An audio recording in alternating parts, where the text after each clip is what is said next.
যে কোনো বিপদ, কারো ক্যান্সার দেখে যদি এই দোয়াটা আপনি বিশ্বাসের সাথে পড়েন, জীবনে কোনোদিন ক্যান্সার রোগে আক্রান্ত হবেন না।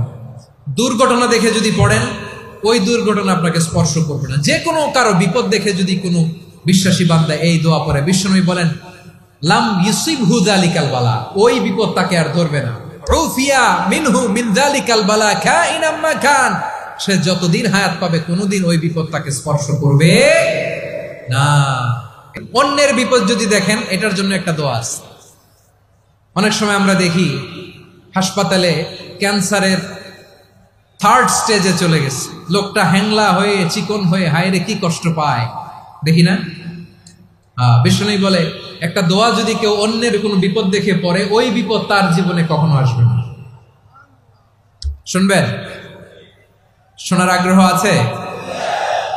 অনেক সময় হয় যে আমরা মহাসড়ক দিয়ে যখন চড়ি, দুর্ঘটনায়, আইরে আল্লাহ, দুর্ঘটনায় মানুষের মাথা একদিকে, দেহ আরেকদিকে, ব্লিডিং, এরকম হয় না? আল্লাহ তুমি হেফাজত করো।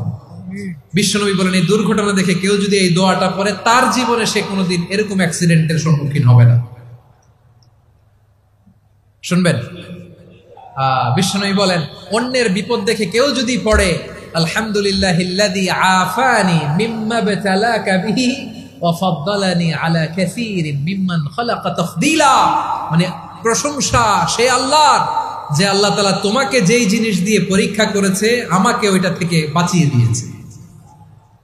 তোমাকে আল্লাহ যেই বিপদে ফেলেছে, আমাকে ওই বিপদ থেকে তিনি মুক্ত রেখেছে, আর তার অনেক সৃষ্টির উপর আমাকে তিনি প্রাধান্য দিয়েছে। সুবহানাল্লাহ পড়েন।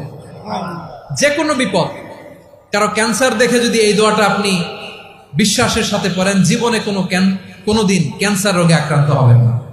দুর্ঘটনা দেখে যদি পড়েন, ওই দুর্ঘটনা আপনাকে স্পর্শ করবে না। যে কোনো কারো বিপদ দেখে যদি কোনো বিশ্বাসী বান্দা এই দোয়া পড়ে, বিশ্বনবী বলেন লাম ইউসিবহু যালিকাল বালা, ওই বিপদ তাকে আর ধরবে না। উফিয়া মিনহু মিন যালিকাল বালা কাইনাম মা কান, সে যতদিন হায়াত পাবে কোনোদিন ওই বিপদ তাকে স্পর্শ করবে না। এই দোয়াটা পড়তে রাজি আছেন আমার প্রিয় ভাইরা? তাহলে পুরো আলোচনার সেন্ট্রাল থিম হচ্ছে আমাদের জীবনে বিপদ আসবে, কষ্ট আসবে, দুঃখ আসবে, কিন্তু বিপদে আপদে আমরা হাল ছেড়ে দিব না, হতাশ হব না। মুমিন হতাশ হয় না, নিরাশ হয় না, হাল ছেড়ে দেয় না। মুমিন ভরসা রাখে একজনের উপর। আওয়াজ করে বলুন, যিনি কে? বিপদে পড়লে আমাদেরকে উদ্ধার করে কে? আবার আমাদেরকে যদি কোনো নেয়ামত আল্লাহ দিতে চান, ওইটা কেড়ে নেওয়ার ক্ষমতা কারো আছে? তাহলে আমরা কানেক্টিভিটি বাড়াবো কার সাথে? আমাদের প্রার্থনার ফরিয়াদের হাত তুলবো কার কাছে?